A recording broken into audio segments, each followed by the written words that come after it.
Hello everyone, welcome back to my YouTube channel. तो आज एक और आर्टिकल कवर करते हैं अपने जो नया सेगमेंट हमने शुरू किया है फाइनेंस के एडिटोरियल और ओपिनियन वाले सेक्शन में। तो ये वाला आर्टिकल भी बिजनेस लाइन में पब्लिश हुआ था और ये सीडी रेशियो के ऊपर है, राइट। और क्या सीडी रेशियो कंसर्निंग है स्मॉल फाइनेंस बैंक की, तो मैं आपको साथ साथ आर्टिकल के ना मैं कंसेप्ट भी समझा दूंगा, right. That will also help you. ठीक है, तो पढ़ते हैं जरा इस आर्टिकल को, क्या आर्टिकल कहता है। तो आर्टिकल सबसे पहले बात करता है कि सीडी रेशियो होता क्या है। तो सीडी रेशियो का मतलब होता है how much the bank deposit are being used for loans. अब बैंक के पास जितना भी डिपॉजिट होता है उसका कितना परसेंट वो लोन में यूज करती है, that is called their CD ratio. वही इसका सीडी रेशियो बताता है, राइट। अब सीडी रेशियो अगर आपका हाइयर है, ऑब्वियसली अगर आप ज़्यादा लोन कर रहे हो तो आप ज़्यादा एग्रेसिव हो गए, राइट। एग्रेसिव लेंडिंग कर रहे हो आप कहीं ना कहीं, और उससे कहीं ना कहीं आपका लिक्विडिटी रिस्क जो है वो बढ़ जाता है, राइट। क्योंकि अक्सर जब आप बहुत ज़्यादा कहते हैं ना कि एग्रेसिव लेंडिंग करते हो तो आप कई बार ऐसे भी लोगों को लेंड कर देते हो जो लोग जहाँ से शायद पैसे रिकवर ना हो पाए, राइट। तो और एसएफबी के केस में तो ये काफ़ी खतरनाक भी हो सकता है स्मॉल फाइनेंस बैंक में, राइट। उसके बारे में बात करेंगे भी। तो लोअर सीडी रेशियो अगर होगा तो क्या होगा, इसका मतलब आप कॉशियस लेंडिंग कर रहे हो, आप कहीं ना कहीं आपकी जितनी पोटेंशियल है उतनी पोटेंशियल पे आप अर्न नहीं कर रहे, आप लोअर इनकम बना रहे हो, राइट। तो सीडी रेशियो होता क्या है वो आपको यहाँ से समझ में आ गया होगा। आगे बढ़ते हैं। अब rising CD ratio for small finance banks. अब स्मॉल फाइनेंस बैंक का अभी आप देखोगे बहुत सारे स्मॉल फाइनेंस बैंक का क्या हुआ है, सीडी रेशियो जो है वो 100% से भी ज़्यादा एक्सीड कर रहा है। जबकि अगर आप कमर्शियल बैंक्स का देखोगे तो वो जनरली 75% लेवल तक ही रहता है। मतलब जितना डिपॉजिट उनके पास है उसका 75% ही वो लोन में डालते हैं, लोन देते हैं। और ये इसका एसएफबी का अभी क्या हो रहा है कि 100% से भी ऊपर जा रहा है। अब सवाल उठता है क्या ये कंसर्निंग है या नहीं है, उसके बारे में ये आर्टिकल बात करता है और उसमें हम वो भी कवर करेंगे। ठीक है, तो this surge indicates active lending. और ये क्लियरली क्या दिखाता है कि कहीं ना कहीं जो स्मॉल फाइनेंस बैंक्स है वो बहुत ही एक्टिवली लैंड कर रहे हैं किसको, अनडिजर्व्ड सेगमेंट्स को। ठीक है, कुछ ऐसे लोगों को ऐसे सेगमेंट्स में लोन दे रहे हैं जो जायज से शायद रिकवरी होना बहुत मुश्किल हो।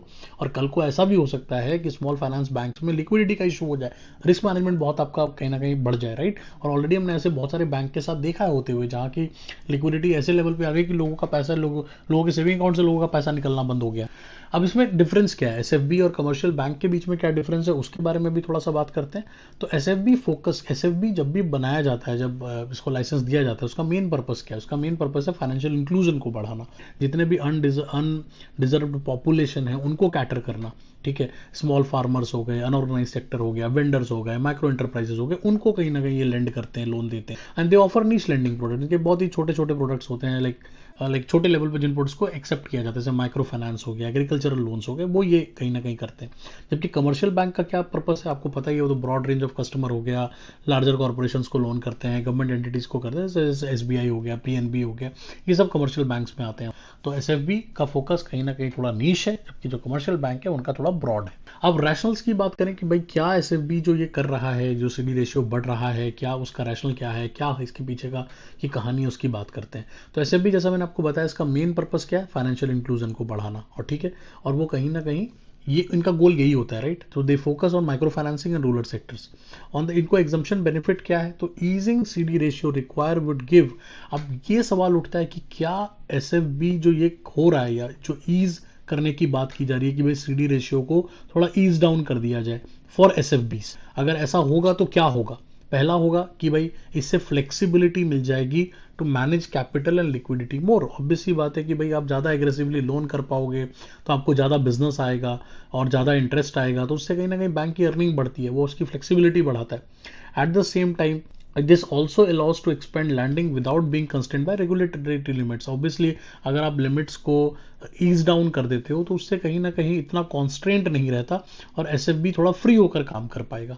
जिससे क्या फायदा होगा, स्मॉल बिजनेसेस को आप लोन दे सकते हो, एंटरप्रेन्योर्स को दे सकते हो, रूरल एरियाज को दे सकते हो, जॉब क्रिएशन हो सकता है, ये सब कुछ पॉसिबल है अगर एसएफबी का सीडी रेशियो का जो एग्जाम्पशन है उसको आप कहीं ना कहीं थोड़ा रिलैक्स कर देते हो। लेकिन कहते हैं ना every coin has two side, right. तो उससे क्या होगा, अब इससे जनरली वो हेल्दी रेशियो ही मेंटेन करते हैं, राइट।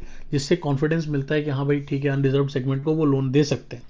और अभी जो लगातार अपवर्ड ट्रेंड आपको देखने को मिल रहा है सीडी रेशियो में, ये कहीं ना कहीं लिक्विडिटी मैनेजमेंट जो है वो दिखाता है कि कहीं ना कहीं ये लोग मैनेज कर पा रहे हैं। अभी तक कोई ऐसा केस नहीं हुआ है जहाँ पे कि लिक्विडिटी का कोई इशू आया हो, तो कहीं ना कहीं वो अब तक तो उस चीज़ को मैनेज कर पा रहे हैं।